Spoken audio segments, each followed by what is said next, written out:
Et ces cinq départs vont être remplacés aux urgences? À ce jour, ils ne le sont pas. J'imagine que la direction va chercher à remplacer ces départs. Enfin, je ne vois pas comment ils pourraient faire autrement. Mais est-ce qu'à votre avis, c'est jouable, c'est faisable quand on connaît effectivement la crise de vocation dans les urgences en France? Oui, vous avez raison, c'est compliqué, hein. Ça semble très compliqué. On avait déjà de la peine à trouver des remplaçants pour combler certaines dates. Sur certaines dates, pendant les vacances scolaires par exemple, ou pendant les fêtes, ou sur certains week-ends, c'était déjà compliqué de trouver des urgentistes. Et plus vous avez un nombre important d'urgentistes à trouver, plus c'est difficile.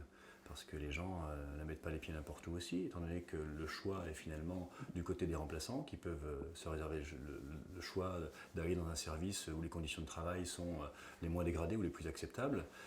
Eh bien effectivement, ils vont faire ce choix-là. Ils vont faire le choix d'aller dans des endroits dans lesquels les conditions de travail sont acceptables, sont sécuritaires pour les praticiens comme pour les patients. Et aujourd'hui, à votre avis, les conditions de travail à Lons ne sont pas acceptables? On n'est pas encore entré dans l'hiver, hein, on a quand même eu déjà des gardes difficiles. De ce que j'ai vu sur les plannings du mois de novembre, ça va être très compliqué de pouvoir assurer 3 urgentistes le jour et la nuit. Ce qui veut dire 2 urgentistes la nuit, et 2 urgentistes la nuit avec les affluences qu'on connaît sur les gardes hivernales une fois que les pics épidémiques seront présentés.